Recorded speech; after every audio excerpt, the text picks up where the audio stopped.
A family of 4 is sitting around a dinner table in Chengdu. The father is 53 years old. The mother is 49. Their son is 26, unemployed and living in his childhood bedroom.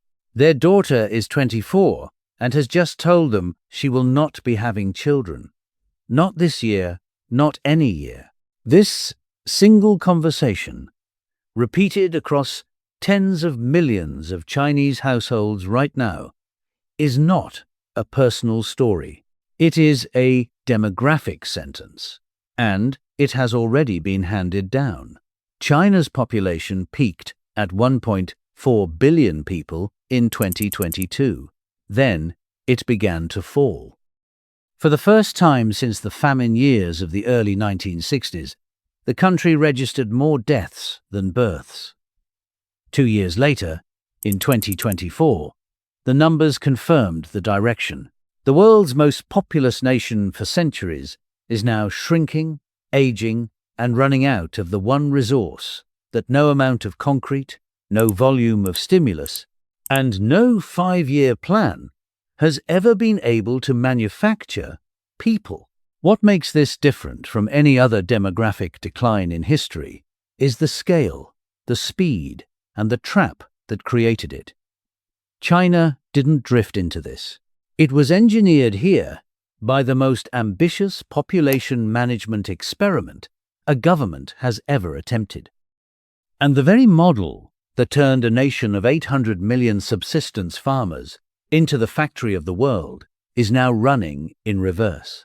Today, we follow that reversal from the household in Chengdu to the labor lines of Guangdong province, from the ghost maternity wards of Shandong to the pension ledgers of a government that promised security to a generation it can no longer afford to keep. We walk through 3 structural collapses hidden inside one demographic number: the workforce, the property market, and the social contract. If you leave before the third, you will miss the one that has no solution. If you've been watching this channel for a while, you already know that the most dangerous crises are the ones that look like victories right up until the moment they don't. Stay with this one. The story doesn't begin in 2022. It begins in 1980, when the Chinese Communist Party formalized the one-child policy and turned family planning into an instrument of state power. The logic was straightforward. Fewer mouths to feed meant faster growth per capita. For a country that had just endured a decade of political chaos and was staring at a modernization gap of 50 years, smaller families looked like arithmetic salvation. The policy was real, it was enforced, and it worked. Total fertility rates fell from around 5.8 children per woman in the 1950s to below 2 by the early 1990s. By 2015, when the policy was officially ended, China had averted, by its own estimates, 400 million births. 400 million people who were never born, who never entered the workforce, who never bought apartments, who will never pay into a pension system.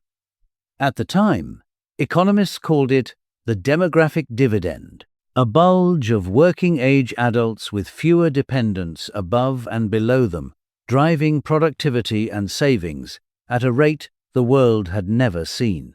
Between 1980 and 2010, that dividend was real and it was enormous. China's working-age population grew every single year. Factories in Shenzhen and Dongguan pulled workers from inland provinces at a rate that made Industrial Revolution England look cautious. The Pearl River Delta became the manufacturing heartbeat of the planet. The math was clean and the math was temporary. Every dividend has an expiry date. China's working-age population, defined as those between 15 and 64 years old, peaked around 2011 and 2012. Since then, it has been contracting. Not slowly, not gently. The GDP growth model that required cheap and abundant labor to remain globally competitive has been operating against a shrinking labor supply for over a decade. The factories didn't notice immediately. When labor gets slightly more expensive, you automate. When it gets more expensive still, you move further inland. But there is a flaw beneath which automation cannot compensate, and a geography beyond which there is no more inland to move into. China is approaching both at the same time. Consider what this looks like at street level. In 2023, youth unemployment among those aged 16 to 24 reached 21.3% before the National Bureau of Statistics suspended publication of the data. Not revised it, suspended it.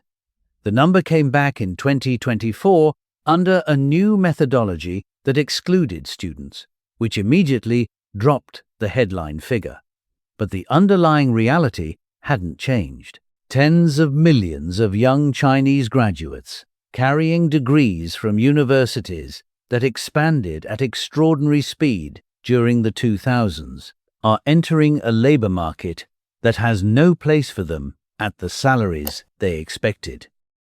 They studied hard for a life that the economy cannot deliver. And here is the question you need to sit with. If you were 24 years old in China right now, carrying a student debt equivalent, living in a city where a basic apartment costs 30 or 40 times your annual salary, watching your peers move back home, would you choose to have a child? Would you even choose to get married? The answer across an entire generation is no. And that no is now structural. The movement known in Chinese as lying flat, tangping in Mandarin, began as social media irony. Young people announcing they would stop chasing careers, stop buying property, stop competing in a system that had promised them upward mobility and delivered a locked door. By 2021, it had become a cultural phenomenon, significant enough that state media was publishing warnings against it. When a government feels the need to tell its young people to stop refusing to participate, the system has a problem that a slogan cannot fix. Leave the young behind for a moment. Look at what is waiting above them. China's elderly population is growing at a pace that makes the fiscal math nearly impossible.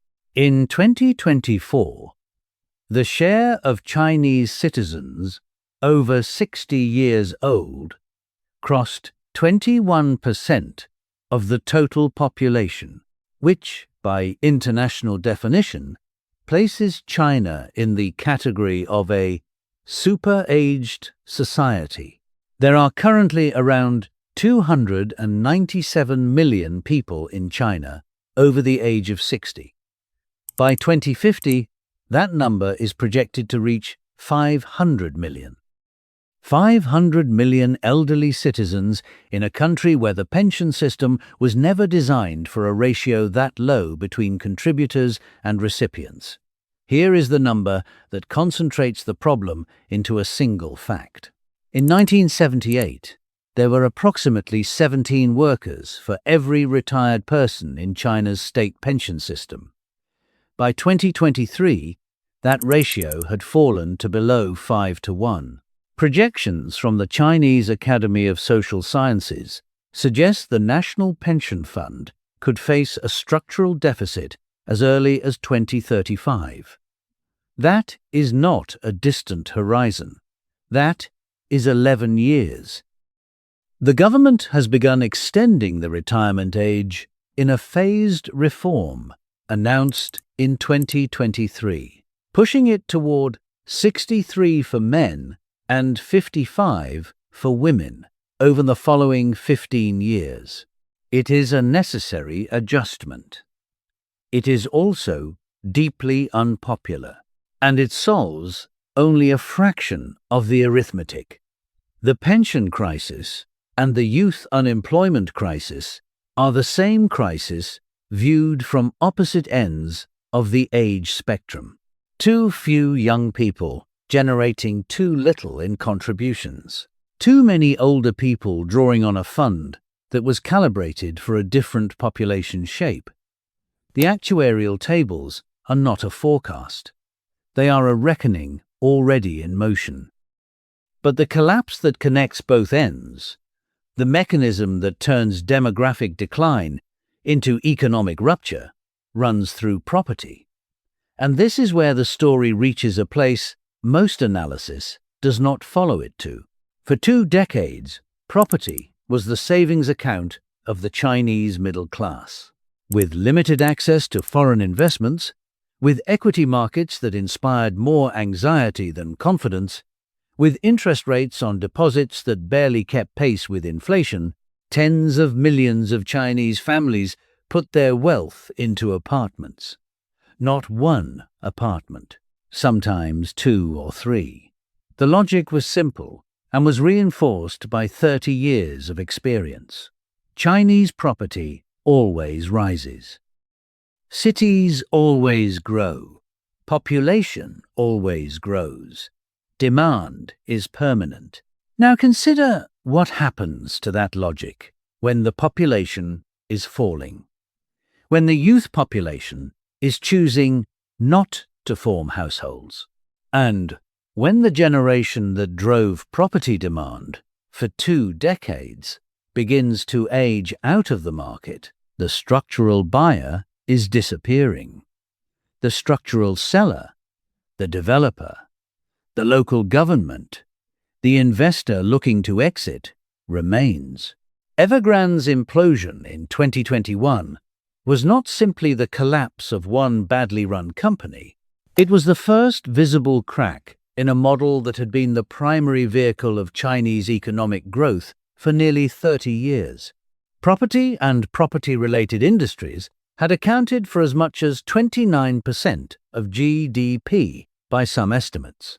When that engine loses its fuel, which is a growing, urbanizing, family-forming population, it does not slow gradually. It seizes. The people who feel this most viscerally are not the developers. They are the families who paid deposits, sometimes their entire life savings, on apartments that were never completed. In Zhengzhou, the capital of Henan province, thousands of homebuyers made a decision in 2022 that had no precedent in modern Chinese financial life. They stopped paying their mortgages, not because they couldn't afford to, because they decided that paying 30 years of installments on a building that existed only as a concrete skeleton was no longer a rational act. The mortgage boycott spread to over 300 projects across 90 cities. These were not speculators.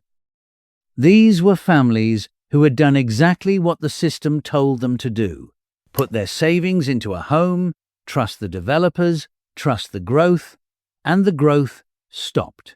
Would you keep paying for 30 years on an apartment that was never built, simply because walking away might cost you even more?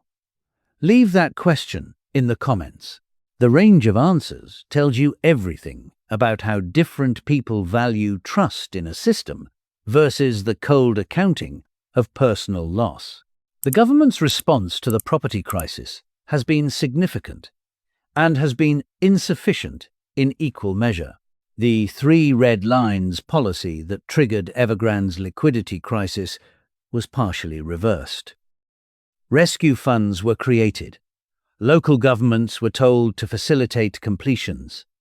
But the fundamental demand problem cannot be solved by supply-side intervention. You cannot build your way out of a population decline. You cannot offer mortgage incentives to buyers who are choosing not to exist. And now, the frame needs to widen one final time. The deepest promise that the Chinese Communist Party made to its people was not about apartments, or jobs, or pensions in isolation. It was about a bargain, political obedience in exchange for material improvement.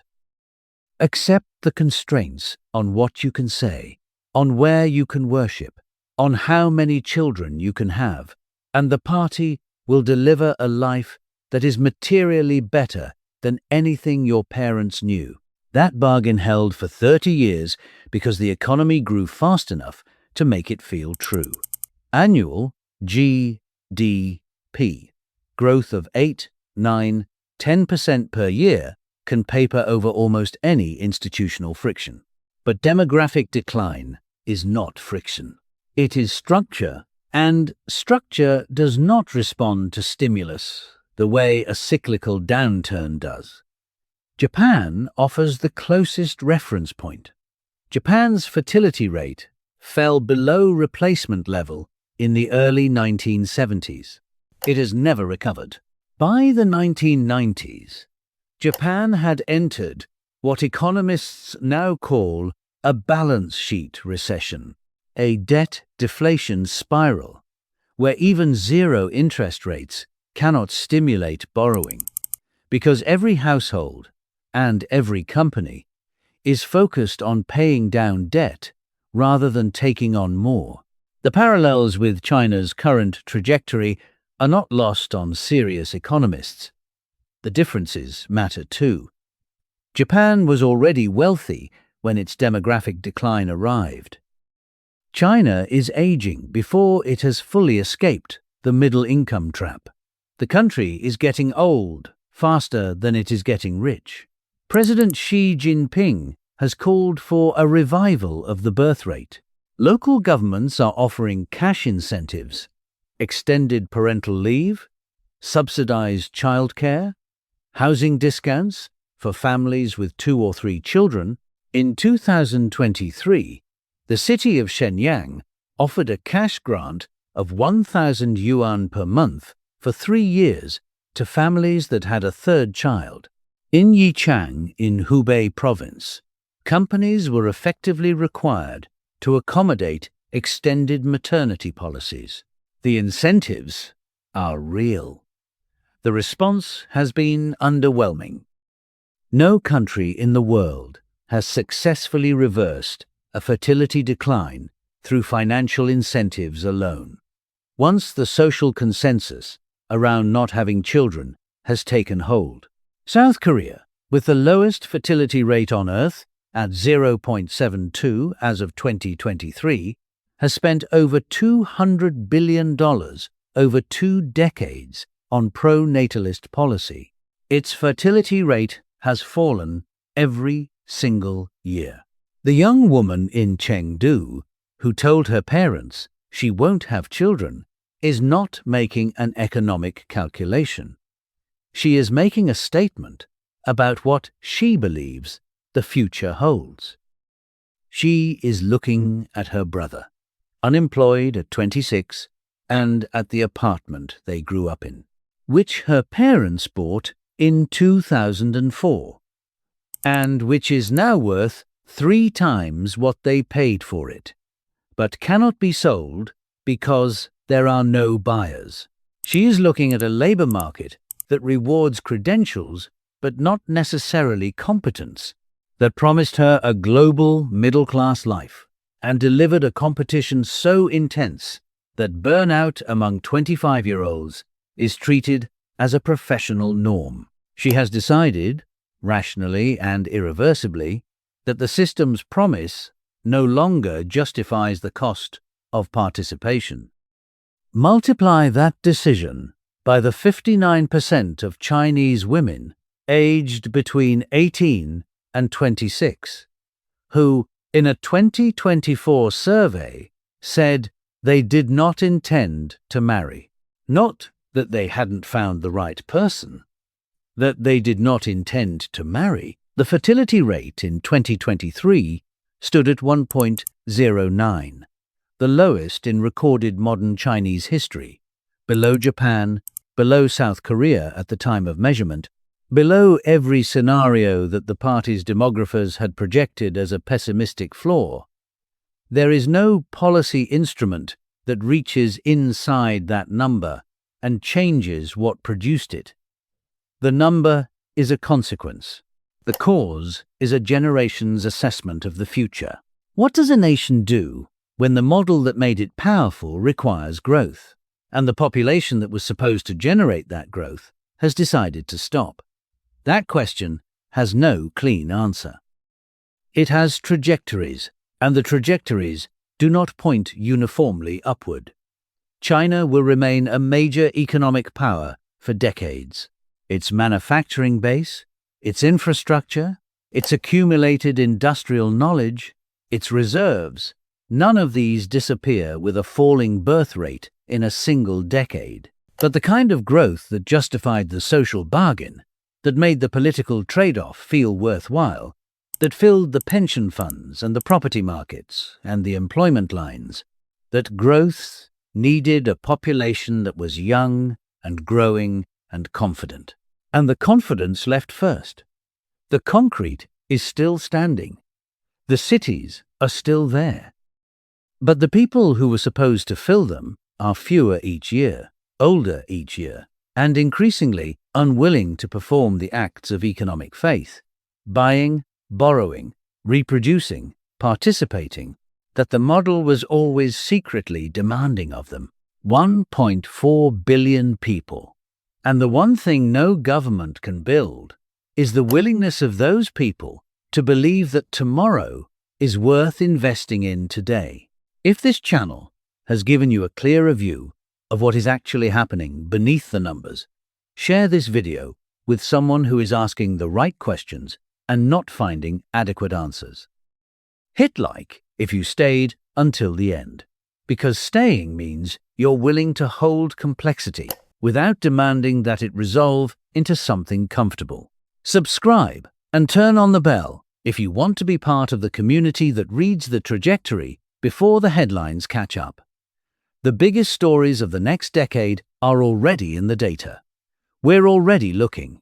The content of this video is based on strategic analysis reports, estimated data, and hypothetical scenarios regarding the economic and geopolitical context.